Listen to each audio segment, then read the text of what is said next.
The widow's baby cried in the one-room cabin at the edge of Jefferson, Texas, and Helena Nash knew that her life was about to become even harder than it already was when she heard the whispers start at the general store that sweltering August morning in 1876. She had been in town for 3 months now, having arrived on the train with nothing but a worn carpetbag, a hungry belly, and a secret she could not keep hidden much longer. The women of Jefferson had welcomed her at first with cautious smiles and offers of hand-me-down dresses, assuming she was a proper widow mourning a husband lost to fever or accident. But when little Thomas was born just 6 weeks after her arrival, the counting began. The whispers started soft as summer rain, then grew to a thunderstorm of judgment that followed her everywhere she went. Helena stood at the counter of Morrison's general store, her baby wrapped tight against her chest in a faded blue shawl, and tried to ignore the 2 women standing near the pickle barrel. Their voices carried like church bells on Sunday morning, meant to be heard by everyone in the small space. "Shameful is what it is," Mrs. Catherine Palmer said, her thin lips pressed together so tight they disappeared into her face. "Coming here with that story about being widowed when clearly she was never married at all. Look at that baby, born far too soon for her tale to be true."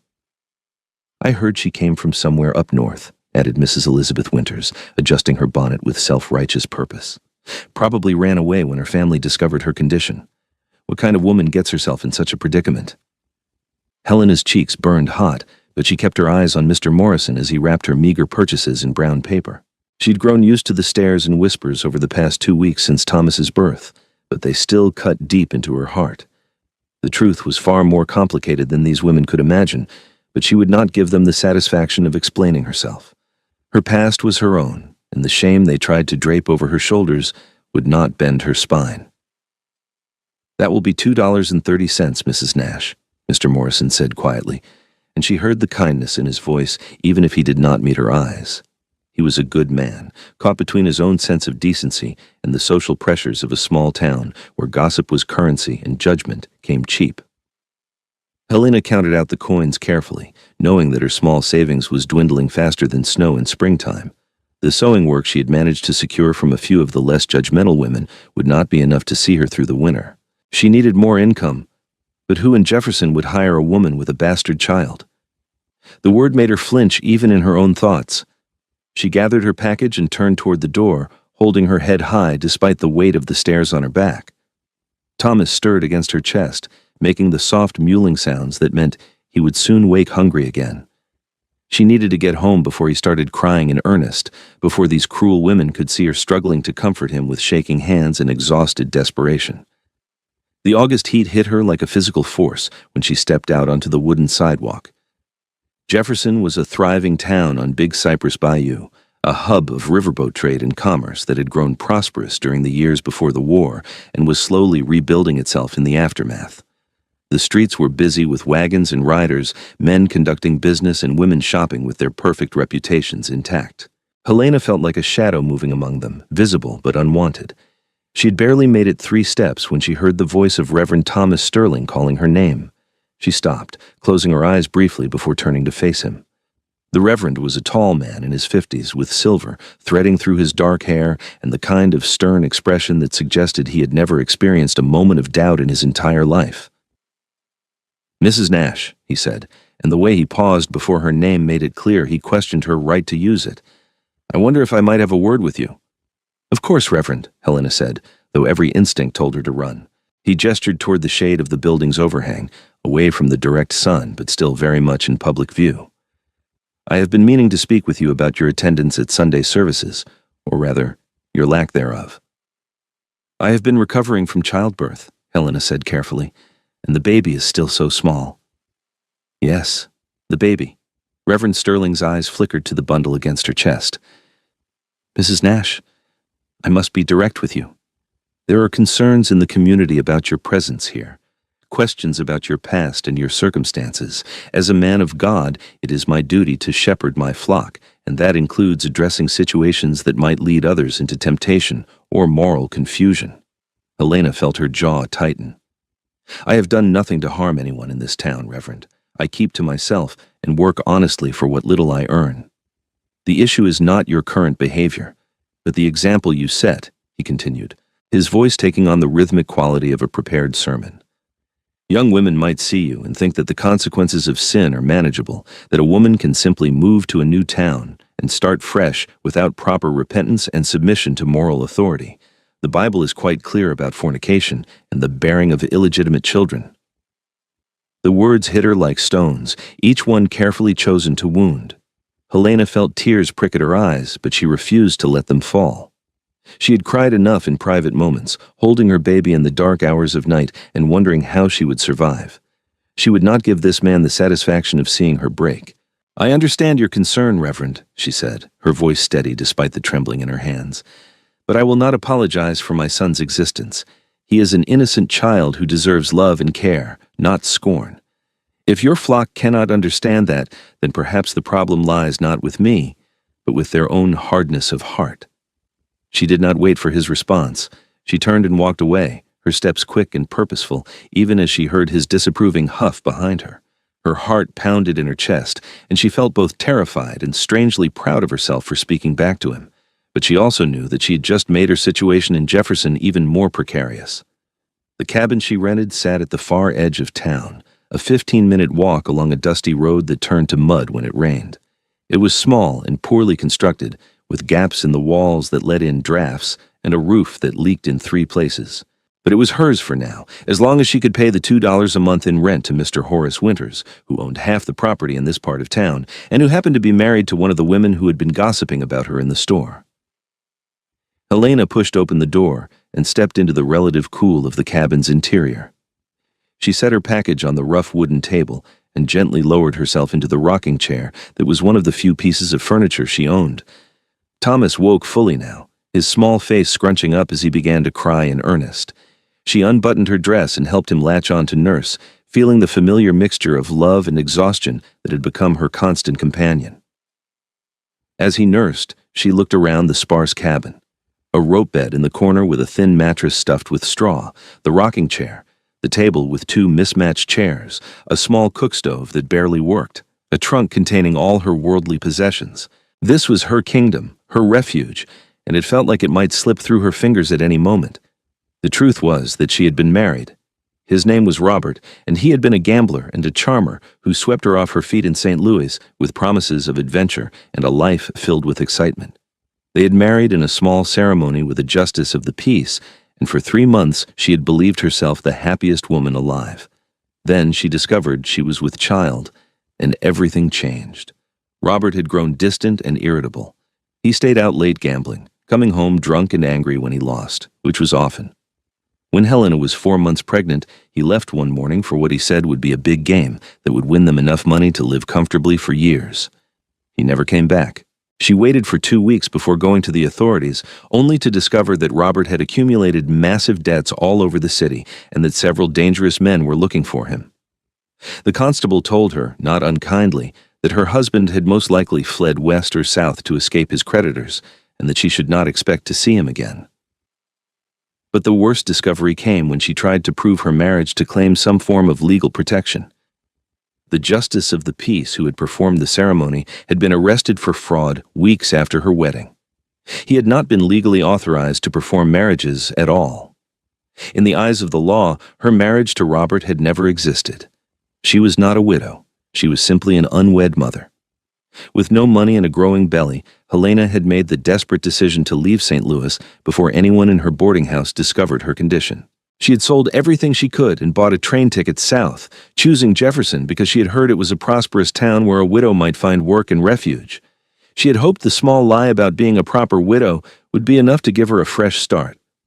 But lies had a way of unraveling, and now she sat in a leaking cabin with a baby and no prospects, waiting for the other shoe to drop. Thomas finished nursing and fell back asleep against her chest, his small mouth working in his dreams. Helena held him close and let herself rock slowly in the chair, trying to find some measure of peace in the quiet afternoon. She must have dozed off because the next thing she knew, there was a firm knock at her door that made her jolt awake. Her first instinct was fear. Had the Reverend sent someone to confront her further? Had the Winters decided they no longer wanted to rent to a woman of questionable morals? She stood carefully, making sure Thomas was secure, and went to the door. When she opened it, She found herself looking up at a man unlike any she had seen in Jefferson before. He stood well over 6 feet tall, with shoulders so broad they nearly filled the doorframe. His hair was dark brown and hung past his shoulders, tied back loosely with a leather cord. His face was weathered and tanned from years in the sun, with a strong jaw covered in several days' worth of dark stubble. But it was his eyes that caught her attention most, a striking blue-gray that seemed to take in everything at once.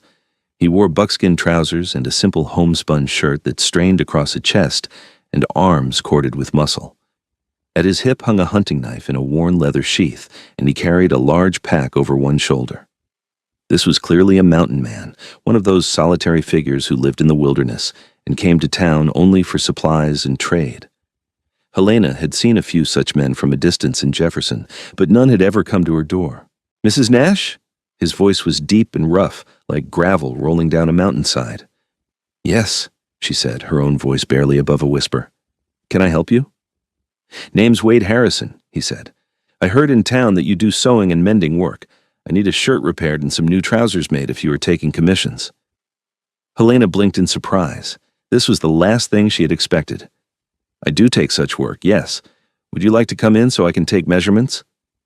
Wade Harrison hesitated, glancing past her into the small cabin. "I do not want to intrude on you and your little one. If you have a measuring tape, we could do this out here." There was something considerate in his reluctance to enter her home uninvited, something that spoke of a man who understood propriety even if his appearance suggested otherwise. Helena felt a small flicker of warmth toward this stranger. "It would be easier inside, and I need to see the shirt that requires repair," she said. "Please, come in. You are not intruding." He ducked his head to fit through the doorway and stepped into the cabin, somehow making the already small space feel even smaller with his presence. Helena gestured to one of the chairs at the table, and he set down his pack carefully before removing a worn shirt from it. The garment was well made but had a long tear along one seam and several places where the fabric had worn thin. "This needs the tear mended and reinforcement in these spots," he said, pointing to the problem areas. "As for new trousers, I need sturdy fabric that will hold up in rough country. I am willing to pay fair prices for good work." Helena examined the shirt carefully, already calculating what supplies she would need and how long the work would take. "I can do this. The repairs will be $1, and new trousers will be $3 for labor, plus the cost of fabric, which I will need to purchase from the general store unless you have your own."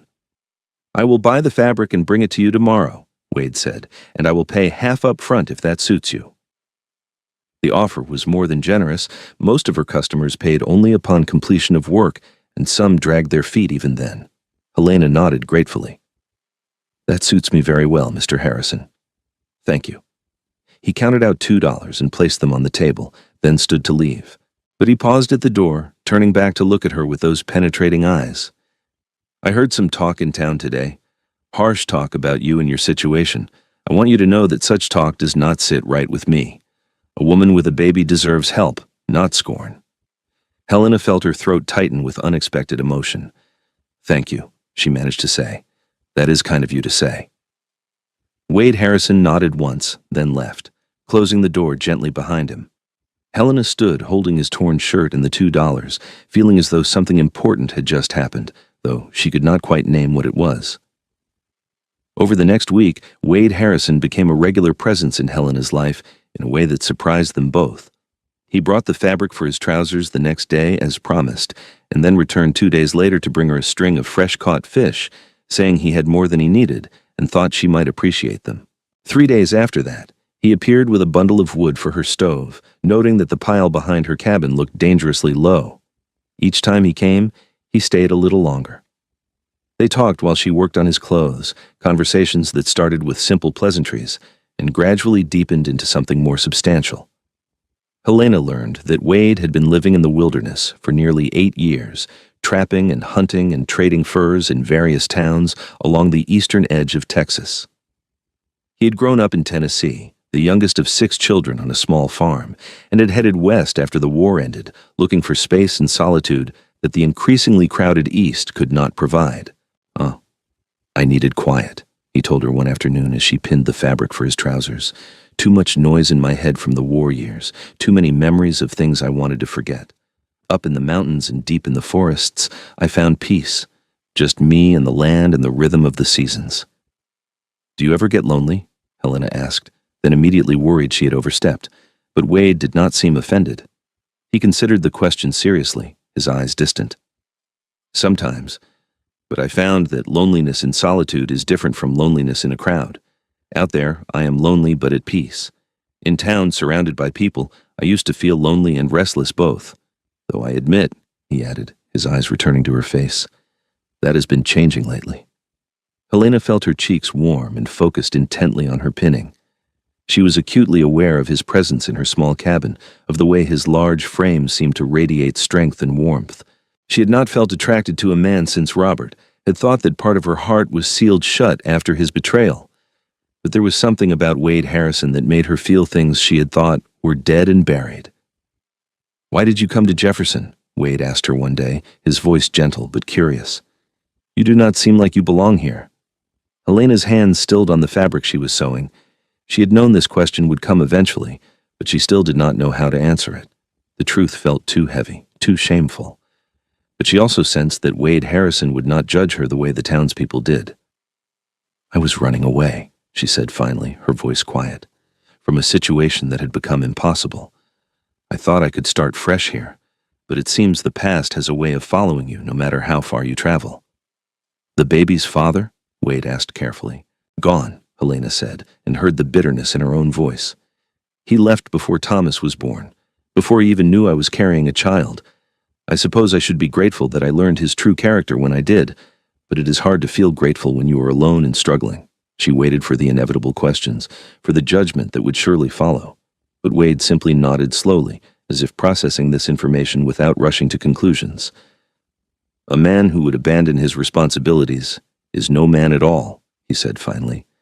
"You and your boy deserve better than that."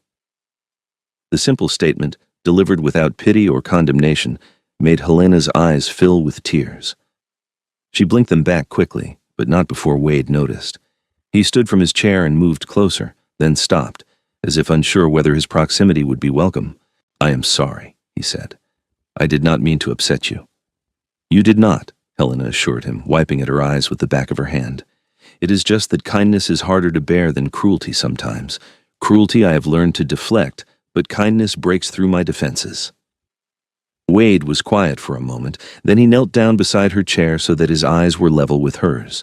The movement brought him close enough that she could see the flecks of silver in his blue-gray eyes, could smell the scent of pine and leather and wood smoke that clung to him. "You should not have to have defenses," he said softly. "Not against people who should be helping you." "But I do," Helena whispered. "The whole town whispers about me. They call my son a bastard child. The Reverend told me I'm a bad example for young women. The man who owns this cabin will probably evict me soon. I do not know how much longer I can survive here."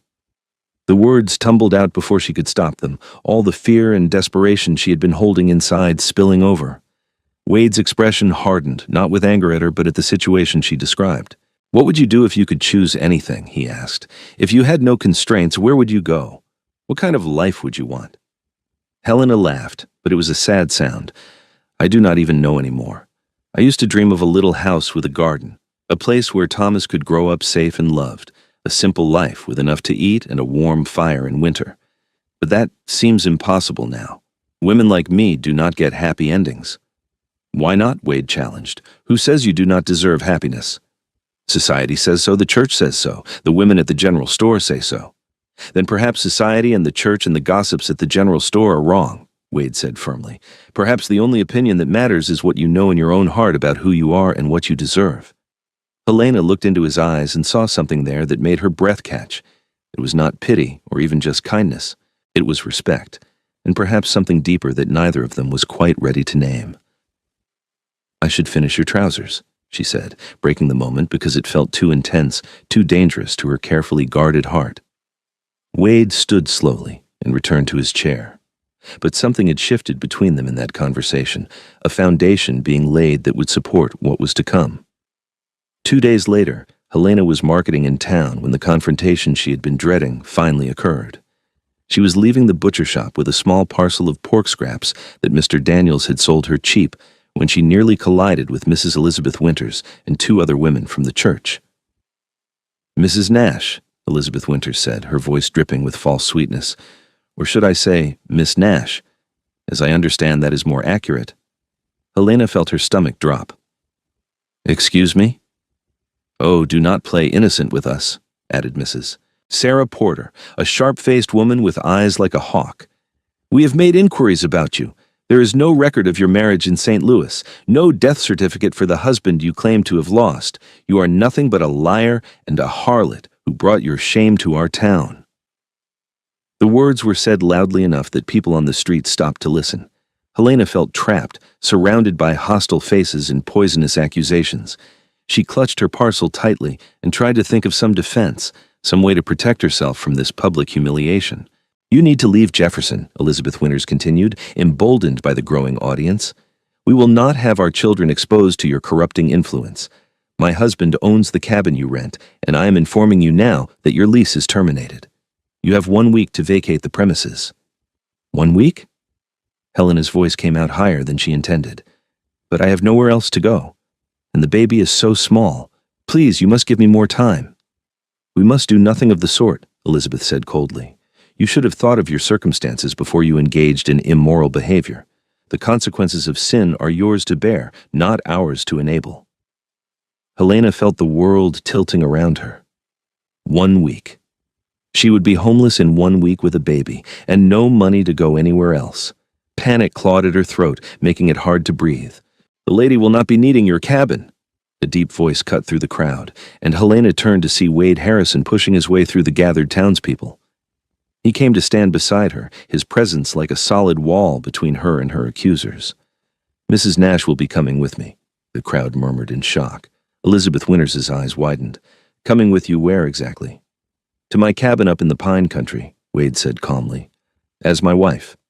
The world seemed to stop spinning for a moment. Helena stared at Wade in complete shock. His wife.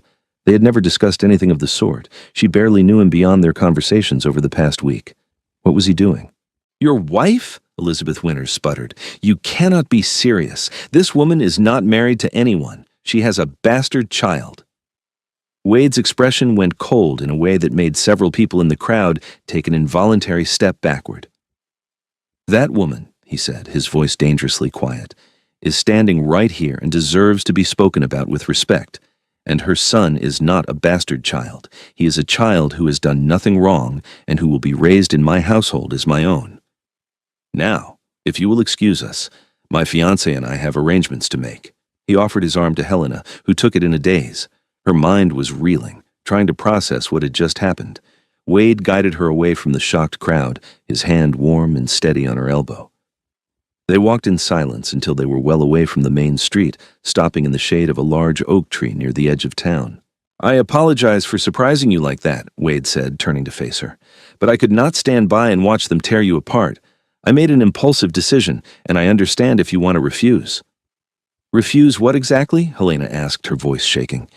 Did you just propose marriage to me in front of half the town? I suppose I did, Wade admitted. He ran a hand through his hair, a gesture that suggested he was as unsettled as she was. Look, I know this is sudden. We have only known each other a week. But I have been thinking about this for days now, even before what just happened. I have a cabin up in the pine country about 20 miles north of here. It is sturdy and well built with good land around it. I make a decent living from trapping and selling furs. It is a hard life in some ways, but it is honest and independent. I could provide for you and the baby. You would be safe there, away from the judgment of this town. Helena's mind was spinning. But why would you do this? You do not know me. You do not owe me anything. Wade was quiet for a moment, his eyes searching her face. I have been alone for a long time, he said finally. By choice, mostly, because I needed that solitude. But lately I've been feeling like maybe I've had enough of being alone. And then I met you, and I saw a woman who is strong and brave and doing everything she can to protect her child, despite impossible circumstances. I admire that. I admire you. And I think maybe we could help each other build something good. But marriage? Helena pressed. That is a serious commitment. What if we are not suited to each other? What if you come to resent me and Thomas? I will not, Wade said with certainty. I am not the kind of man who makes promises lightly. If I say I will care for you and your boy, I mean it. As for whether we are suited, we will not know unless we try. but I believe we could be. These past days, talking with you, I have felt more at ease than I have in years, more like myself than I have since before the war. That has to mean something. Helena felt tears welling up again, but this time they were not tears of despair. They were tears of hope and fear and overwhelming emotion. This man, this near stranger, was offering her everything she had thought was lost forever: safety, respectability, a home. But more than that, he was offering her a partnership, a chance to build a life with someone who seemed to see her as a person worthy of respect rather than an object of scorn.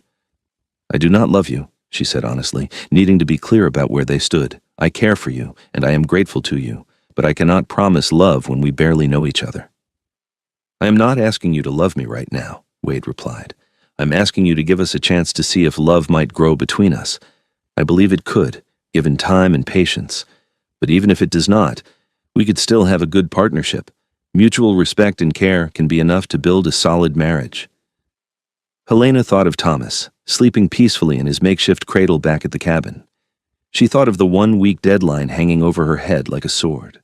She thought of the long, uncertain road ahead if she refused this offer. And she thought of Wade Harrison himself, this strong, quiet man who had showed her more genuine kindness in 1 week than she had received from anyone else in months. "Yes," she said, her voice barely above a whisper. "Yes, I will marry you." Wade's face broke into a smile that transformed his weathered features, making him look years younger. "Thank you," he said softly. "I promise I will do everything in my power to be a good husband to you and a good father to Thomas." "When?" Helena asked practically. "How do we do this?" "Today, if possible," Wade said. "The justice of the peace can perform the ceremony. We can have it done legally and properly so that no one can question your status ever again. Then we will go back to your cabin, pack your belongings, and leave for my place tomorrow morning. The sooner we are away from this poisonous town, the better." The next few hours passed in a blur. Wade took her to the office of Justice Henry Caldwell, a kindly older man who asked no questions and seemed happy to perform the ceremony. They had no rings and no witnesses beyond the justice's wife, but the words were spoken and the paper was signed. In less than 15 minutes, Helena Nash became Helena Harrison, and Thomas gained a legal father. Walking back to her cabin as a married woman felt surreal. Wade carried Thomas while Helena tried to process everything that had happened. She had woken up that morning facing eviction and ruin, and now she was married to a mountain man she barely knew, preparing to leave the only civilization she had known to live in the wilderness. "Are you having second thoughts?" Wade asked as they approached the cabin, sensing her silence. "I'm having all the thoughts," Helena admitted, "but I'm not regretting my decision. I'm just overwhelmed." "That is understandable," Wade said. "This is a lot of change very quickly. But we will take it one day at a time. I will help you pack tonight, and we will leave early tomorrow before the town is fully awake. The less drama we can have with our departure, the better." They spent the evening packing Helena's meager possessions into her trunk and Wade's pack. He was efficient and practical, suggesting what to bring and what to leave behind. His cabin already had basic furniture and supplies, so she did not need to bring much beyond her clothes, personal items, and sewing supplies. As night fell, an awkward question arose. They were married now, but the cabin had only one bed, and neither of them had discussed the physical aspects of their sudden union.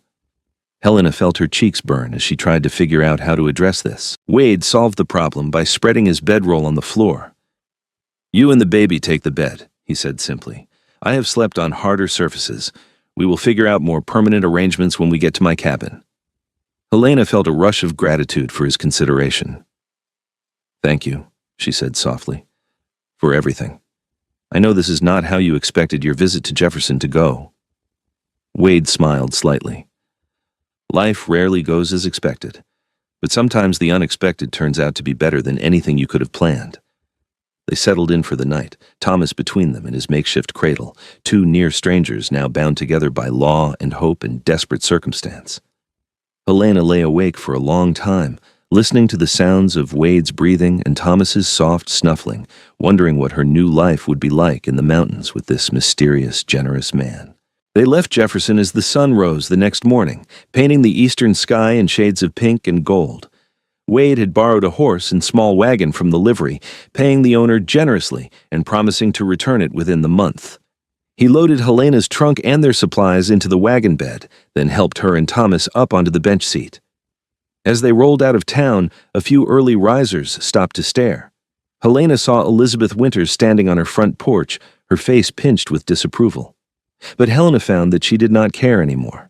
She was leaving this judgmental place behind, heading toward something new and unknown, but infinitely more hopeful.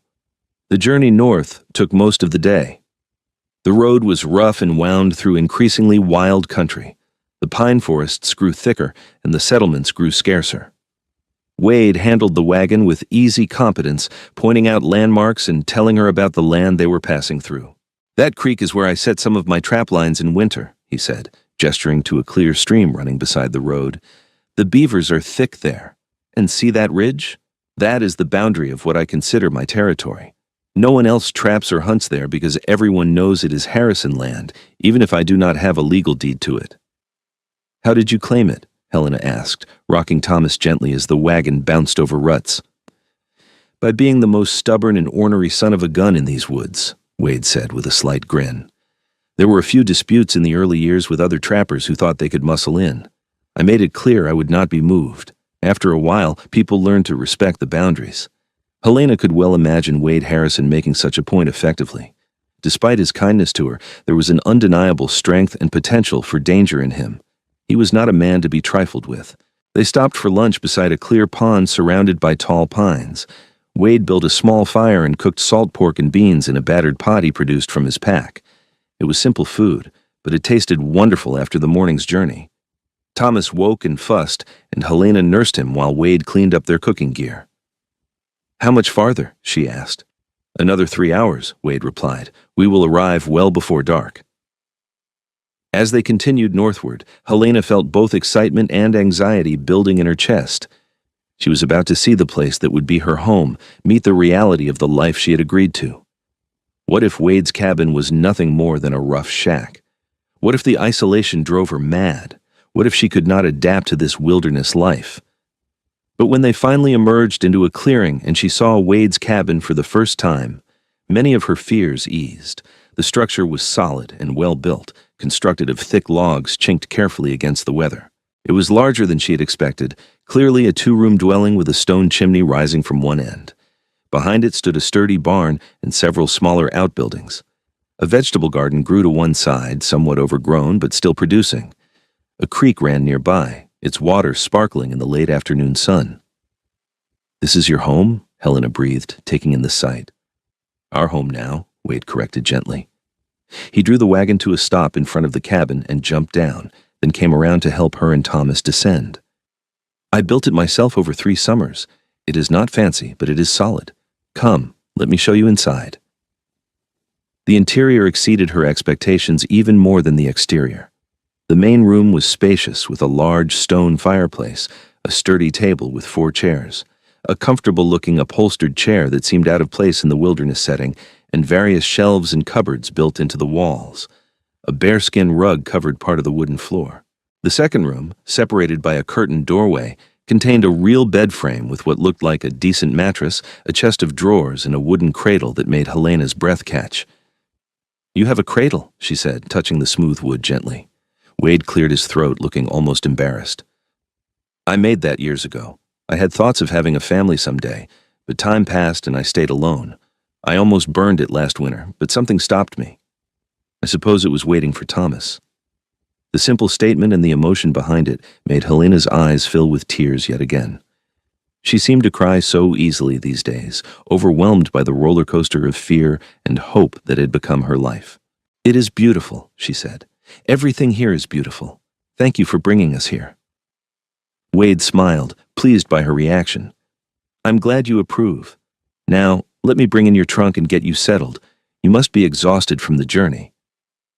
The rest of the afternoon was spent unpacking and arranging Helena's belongings in her new home. Wade was attentive and helpful, making space in the drawers for her clothes and clearing a shelf for her sewing supplies.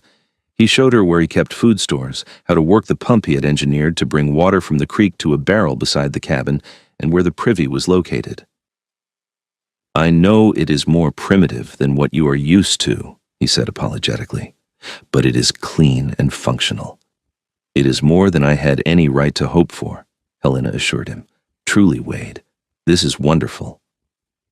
That evening, Wade cooked dinner over the fireplace, producing a surprisingly good stew from dried venison and vegetables from his garden. They ate together at the table, the domesticity of the scene feeling both foreign and right. Thomas lay content in the cradle, and Helena found herself relaxing in a way she had not been able to for months. "What's your typical routine here?" she asked, curious about what her days would be like. "I wake early and check the trap lines or hunt depending on the season," Wade explained. "That usually takes most of the morning. Afternoons I spend on maintenance work, caring for the animals, tending the garden, preparing hides for sale. I go into Jefferson or one of the other towns about once a month to trade and buy supplies. Winter is hardest because the snow can get deep and we get snowed in sometimes for weeks at a time.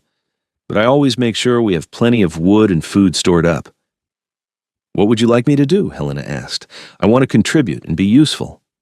"You will be," Wade assured her. "I've been living a bachelor life, and there are 100 tasks I've been putting off or doing poorly.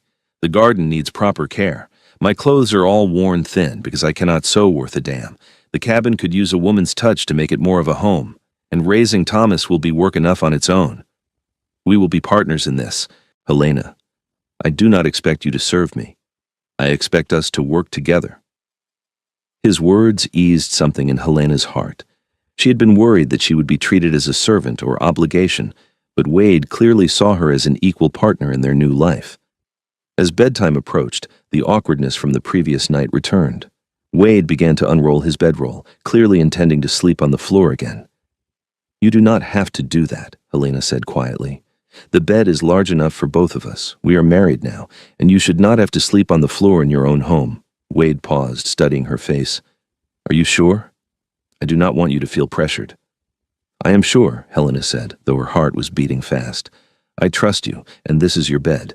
It would be silly for you to sleep on the floor." They prepared for bed somewhat awkwardly, changing in separate rooms and settling under the blankets with careful distance between them. Thomas slept in his cradle beside the bed.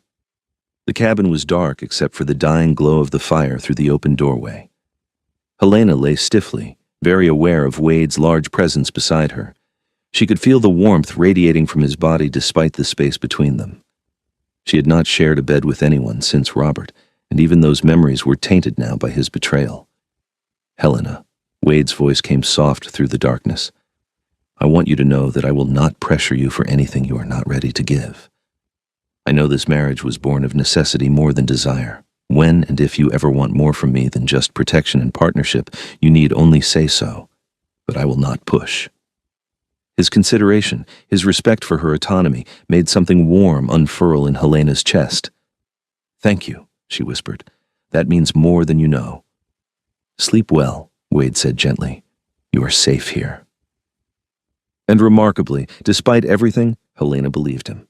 She closed her eyes and let herself drift off to sleep, feeling more secure than she had in a very long time. The days that followed fell into a rhythm that surprised Helena with how quickly it felt natural. She woke each morning to find Wade already up and moving around, starting the fire and putting coffee on to boil. They ate breakfast together, usually cornmeal mush or fried salt pork with bread. Then Wade would head out to check his trap lines or hunt, while Helena tended to Thomas and began working through the endless domestic tasks that came with frontier life. She washed clothes in the creek, scrubbing them on rocks and hanging them to dry on lines Wade strung between trees. She weeded the garden and harvested vegetables that had gone wild in Wade's neglect. She swept the cabin and organized the somewhat chaotic storage areas. She sewed and mended Wade's worn clothing, taking pleasure in the way his face lit up when she presented him with a shirt that fit properly and had no holes. In the afternoons, Wade would return, and they would work together on various projects. He taught her how to prepare animal hides, scraping and treating them until they were soft and supple. She taught him how to properly can vegetables so the food would last through the winter. They repaired a section of the barn roof together, Helena holding the ladder steady while Wade hammered new shingles into place. Thomas thrived in the mountain air, growing chubby and content. Wade took to fatherhood with a natural ease that made Helena's heart ache in the best way. He would hold the baby in his large, scarred hands with surprising gentleness, talking to him in a low voice about the land and the animals and the sky. He carved small wooden toys for Thomas, simple shapes that the baby could grasp and mouth on. "You are good with him," Helena said one evening, as she watched Wade walking Thomas around the cabin, bouncing him gently while she prepared dinner. "He is a good baby," Wade replied. "Easy to love." "Not everyone would think so," Helena said quietly. "Most men would not accept another man's child." Wade looked at her seriously. "Thomas is your child, and you are my wife. That makes him my child, too. Blood does not matter as much as love and choice. I choose to be his father, and I will love him as my own." Helena felt tears prick at her eyes again. She seemed to cry at the drop of a hat these days. But these were good tears, tears of gratitude and growing affection for this man who had appeared in her life like an answer to prayers she had not even known how to form. As the weeks passed, Helena found herself watching Wade more and more, noticing things about him that made her pulse quicken. The way his muscles flexed under his shirt when he worked, the line of his jaw and the rare but beautiful smile that transformed his usually serious face, the sound of his deep laugh when something struck him as funny, the gentleness in his hands despite their size and obvious strength. She was falling in love with him, she realized, with a mixture of joy and terror. It was not the wild, passionate, foolish love she had felt for Robert. This was something deeper and more solid, built on respect and daily kindness, and the growing sense that they were building something real and lasting together. But she did not know how to tell him. They still slept in the same bed every night, but Wade kept a careful distance between them, true to his word about not pressuring her. Sometimes Helena wanted to close that distance, to reach out and touch him, to see if he felt the same growing attraction that she did. But fear held her back. What if she was misreading his kindness? What if he still saw her only as a responsibility he had taken on rather than a woman he desired? The question was answered one cool October evening after they had been married for nearly 2 months. They had spent the day harvesting the last of the garden and preparing it for winter. After dinner, they sat together in front of the fire, Helena mending socks while Wade cleaned his rifle. Thomas slept peacefully in his cradle. "Winter will be here soon," Wade said, examining the rifle barrel carefully. "Another few weeks and we will see the first real snow. I want to make sure we have everything we need before the heavy weather sets in." "What else do we need?" Helena asked. "More firewood, though I have been working on that. More meat dried and stored. I need to make one more trip to Jefferson for salt and coffee and a few other supplies we cannot make ourselves." "When will you go?" "Day after tomorrow, I think. I will be gone 2 days, 3 at most." Wade set down his rifle and looked at her seriously. "Will you and Thomas be all right here alone?" "We will be fine," Helena assured him. "You have taught me how to bar the door and where the shotgun is if I need it, but I hope you will return quickly. I will miss you." The words slipped out before she could stop them, more revealing than she had intended. Wade's eyes widened slightly, and Helena felt her cheeks flush. "Will you?" he asked softly. Helena set down her mending, her hands trembling slightly. "Yes," she said honestly. "I will miss you very much. Wade, I need to tell you something." He turned to face her fully, giving her his complete attention. "What is it?" "When we married, I told you I did not love you," Helena began, her voice shaking. "I want you to know that has changed. These past weeks, living here with you, seeing the kind of man you are and the way you treat me and Thomas, I have fallen in love with you. I understand if you do not feel the same. I know our marriage was a practical arrangement, but I needed you to know how I feel." Wade was very still, his eyes locked on her face. Then, slowly, carefully, he reached out and took her hand in his much larger one. "Helena," he said, his voice rough with emotion, "I have been in love with you since the day I found you standing in that cabin door with your baby on your hip and determination in your eyes despite how afraid you were. I married you because I wanted to protect you, yes, but also because I wanted you in my life. I have been trying so hard to be patient, to give you time to heal from your past, but I have wanted you every single day." Helena's breath caught. "Truly?" "Truly," Wade confirmed. He brought her hand to his lips and kissed her knuckles gently. "You are the strongest, bravest, most beautiful woman I have ever known. Being married to you these past weeks has been the happiest time of my life." Helena felt something break open inside her chest, a dam of emotion that she had been holding back. She moved closer to Wade, closing the distance between them on the wide bearskin rug. "Kiss me," she whispered. Wade needed no further invitation. He cupped her face gently in his hands and lowered his lips to hers. The kiss was soft at first, tentative, as if he was afraid she might change her mind. But Helena leaned into him, wrapping her arms around his neck and kissing him back with all the pent-up longing she had been feeling. The kiss deepened, becoming more passionate. Wade's arms came around her, pulling her close against his chest. Helena could feel the rapid beat of his heart, could feel the controlled strength in his embrace. When they finally broke apart, both breathing hard, Wade rested his forehead against hers. "I have wanted to do that for so long," he murmured. "Then do not stop now," Helena said, surprising herself with her boldness. They made love that night on the bearskin rug in front of the fire, taking their time to learn each other's bodies with gentleness and growing passion. Wade was careful and attentive, constantly checking to make sure she was comfortable and willing. It was nothing like Helena's experiences with Robert, which had been hurried and often selfish. This was tender and mutual, an expression of the love that had been growing between them. Afterward, they lay tangled together under a blanket, the fire crackling beside them, and Thomas still sleeping peacefully in his cradle. Helena rested her head on Wade's broad chest, listening to the steady rhythm of his heartbeat. "I love you," she said again, needing him to hear it. "I love you too," Wade replied, his arms tightening around her. "You and Thomas both. My family." Helena felt tears slip down her cheeks, but they were tears of pure joy. She had gone from desperate and alone to loved and secure in the space of a few months. It seemed almost too good to be true, but the solid warmth of Wade beneath her and the peaceful sounds of her baby sleeping nearby confirmed that this was real. "What are you thinking?" Wade asked, stroking her hair gently. "I'm thinking that I am grateful," Helena said. "Grateful that you walked into my life when you did. Grateful that you saw me as a person worthy of love rather than an object of scorn. Grateful that you gave Thomas and me this home and this life." "I am the grateful one," Wade countered. "I was half alive before you came into my world, going through the motions of living but not really feeling anything. You woke me up, Helena. You reminded me what it feels like to care about someone, to have something worth protecting and fighting for." They eventually made their way to the bed, and this time there was no awkwardness or careful distance. They slept wrapped in each other's arms, warm and content and completely at peace. Wade made his trip to Jefferson 2 days later as planned, and Helena found that she did indeed miss him terribly. The cabin felt empty without his presence, and she kept catching herself listening for his footsteps or the sound of his voice. But she also found that she was not afraid. She had Wade's shotgun close at hand, and she felt confident in her ability to protect herself and Thomas, if needed.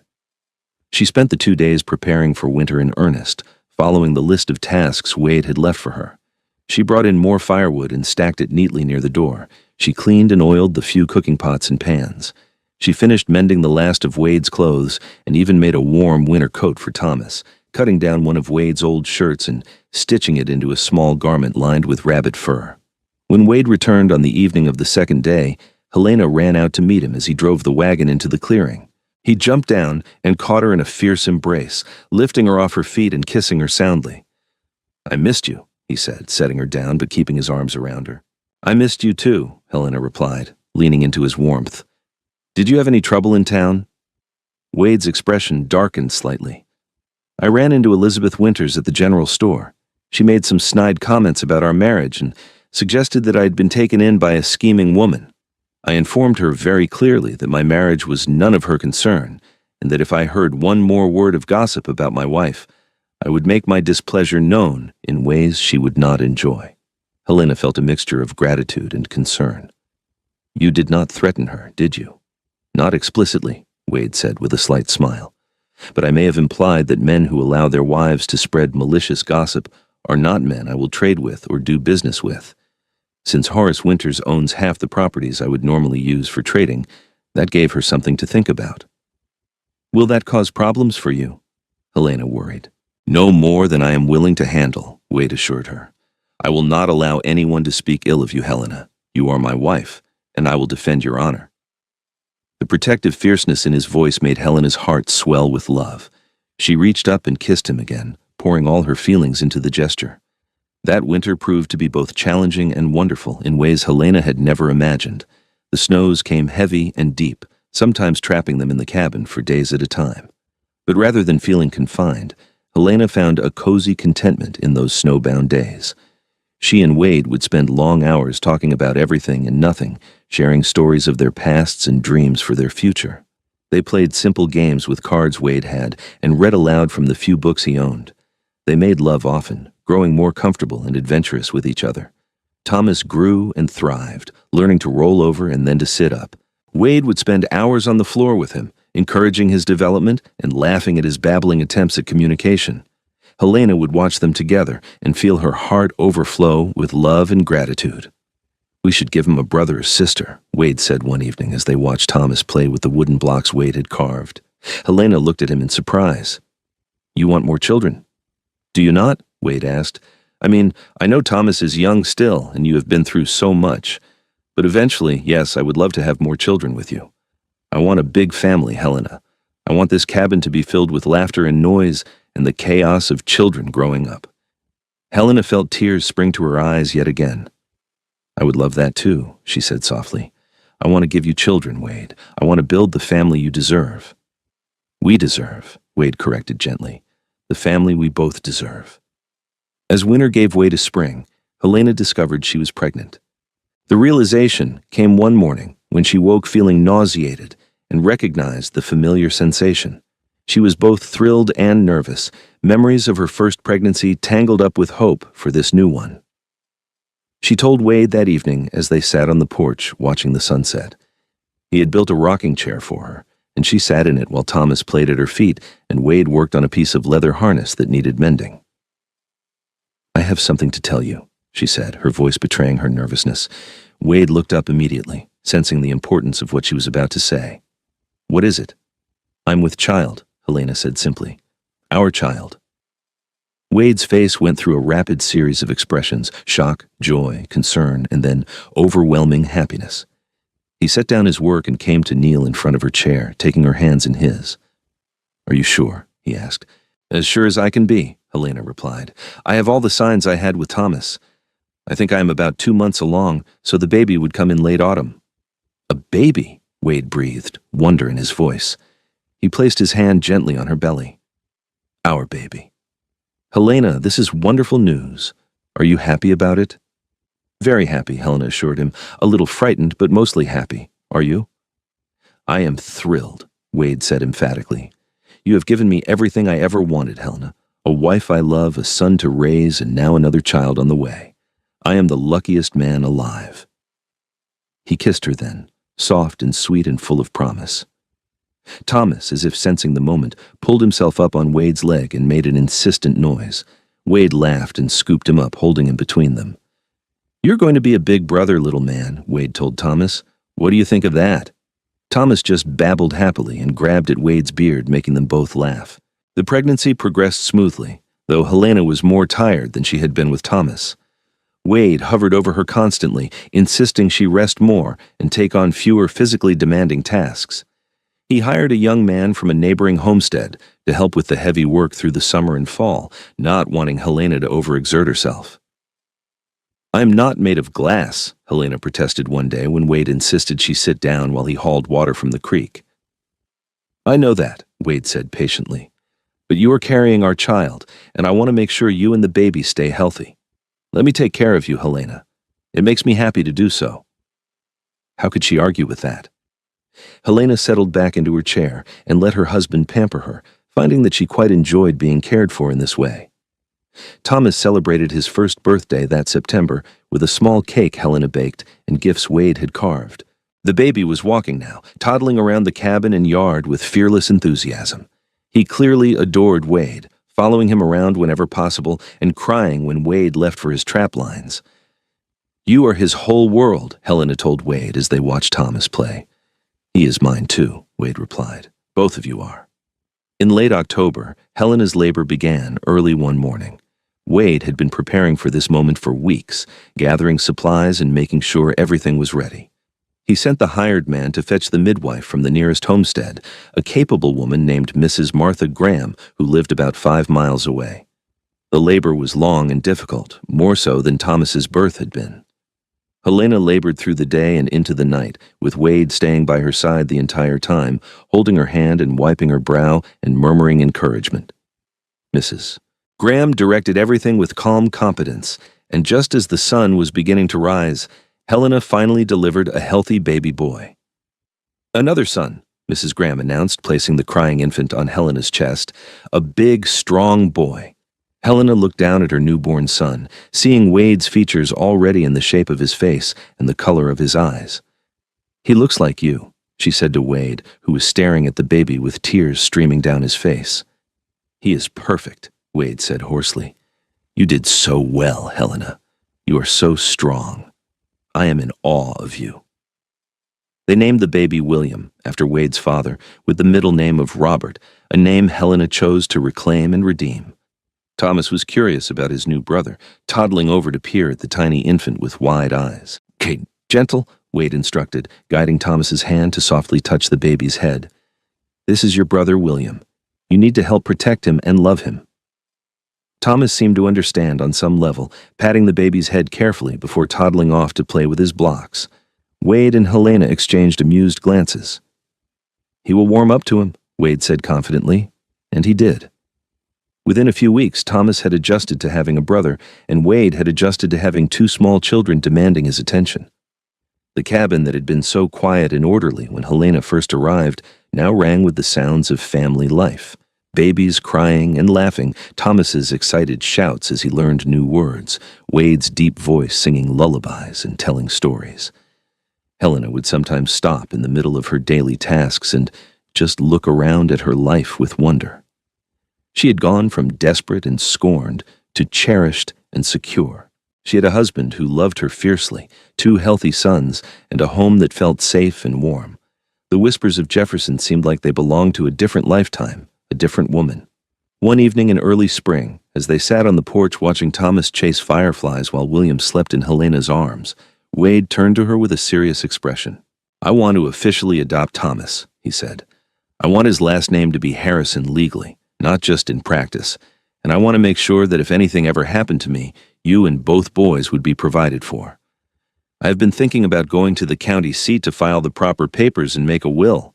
Helena felt her throat tighten with emotion. "You do not have to do that. We are already a family in every way that matters." "I know," Wade said, "but I want it to be legal and official. I never want anyone to be able to claim that Thomas is not my son or that you are not entitled to everything I have built. Will you let me do this?" "Of course," Helena whispered. "Thank you for loving us so completely." "Loving you is the easiest thing I have ever done," Wade replied simply. They made the trip to the county seat in late spring, all 4 of them traveling together. The legal proceedings took several days, but when they were done, Thomas was officially Thomas Harrison, adopted son of Wade Harrison. Wade also filed a will, leaving everything to Helena and making clear provisions for both boys. On their way back to the cabin, they stopped in Jefferson, partly because they needed supplies, but also because Wade wanted to make a point. They walked down the main street together, Wade carrying William while Thomas held Helena's hand.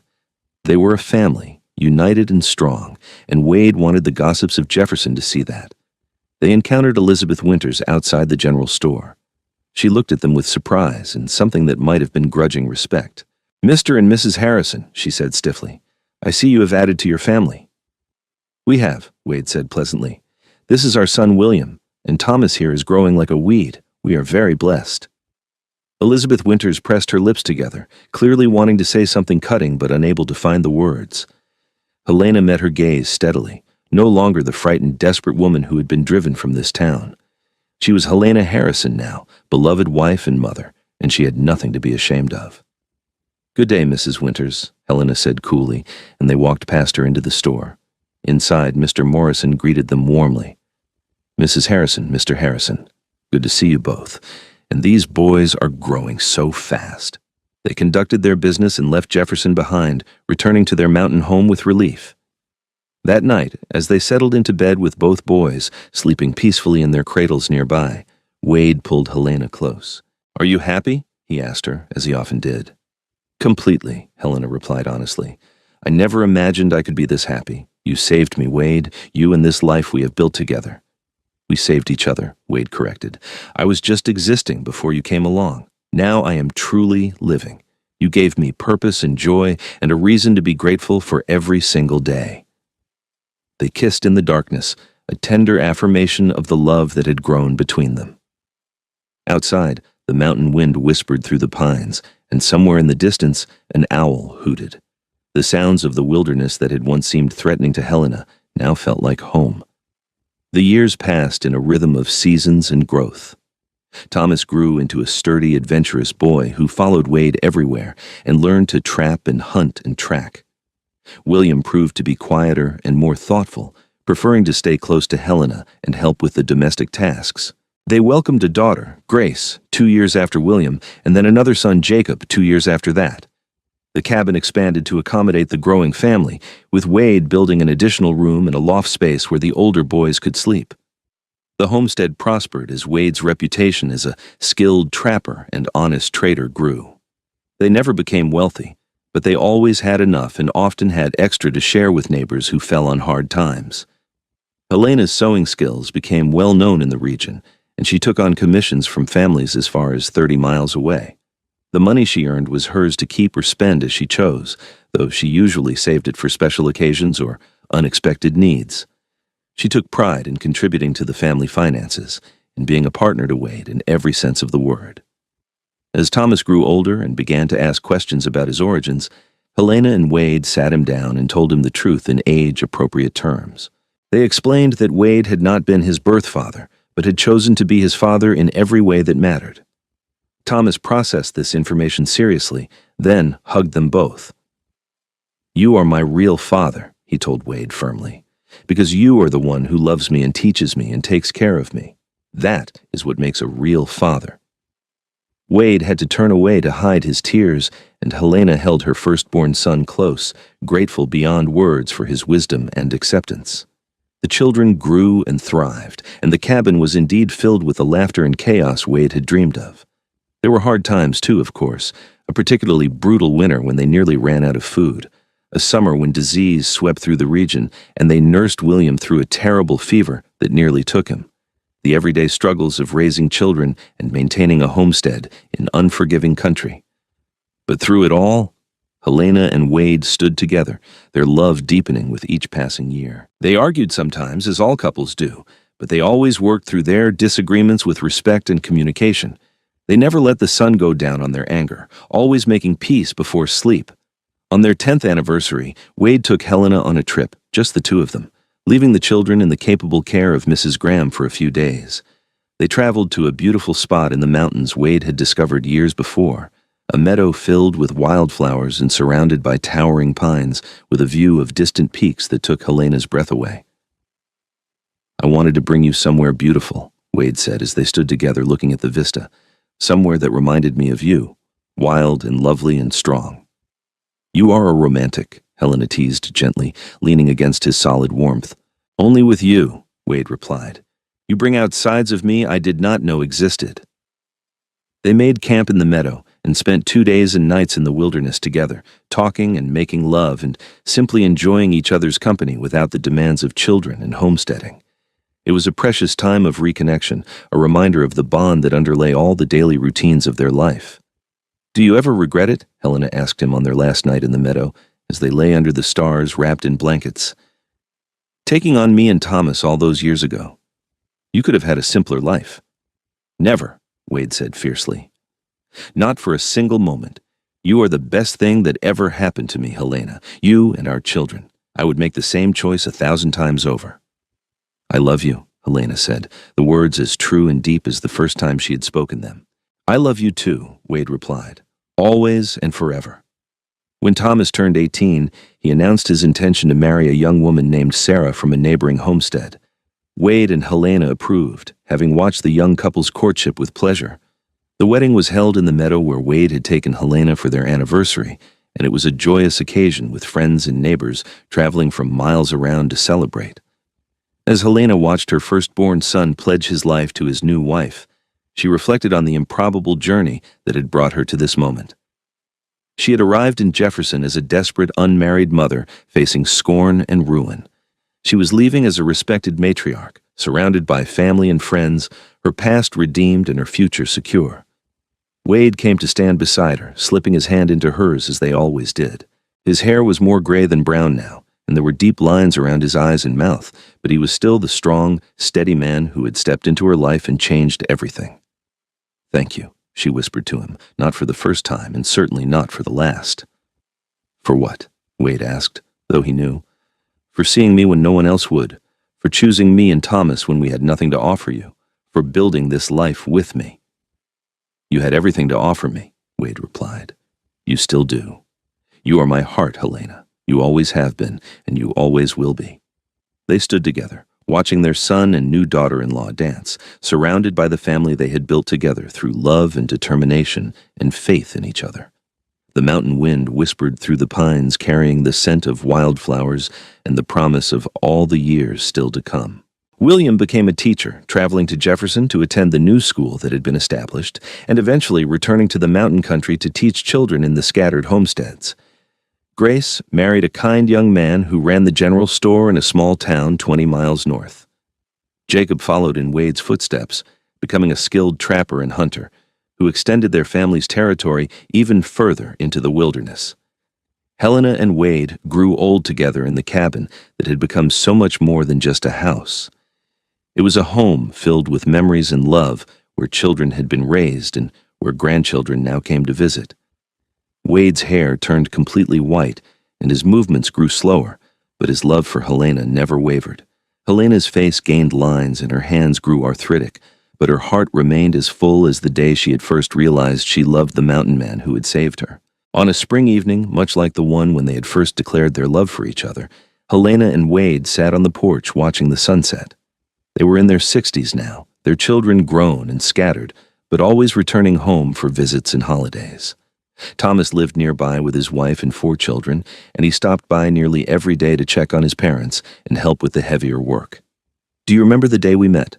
Helena asked, rocking slowly in the chair Wade had built for her so many years ago. "Every detail," Wade replied. "You were standing in that doorway looking both terrified and defiant, with Thomas wrapped against your chest. I took one look at you and knew my life was about to change." "I was so frightened," Helena admitted, "of you, of the future, of everything. But you made me feel safe." "You made me feel alive," Wade countered. "I had been half dead inside, just going through the motions. You reminded me what it meant to feel and love and hope." They sat in comfortable silence as the sun dipped below the horizon, painting the sky in shades of gold and pink and purple. The mountain evening was cool and clear, and somewhere in the forest, a thrush sang its evening song. "I would do it all again," Helena said softly. "Every hard moment, every struggle, every fear, because it led me here, to you, to this life we built together." "As would I," Wade agreed. "You are the love of my life, Helena Harrison, my partner, my best friend, the mother of my children. Everything I am and everything I have is because of you." Helena reached over and took his hand, their fingers intertwining with the ease of decades of practice. They sat together as the stars began to emerge in the darkening sky, 2 souls who had found each other against all odds and had built something beautiful together.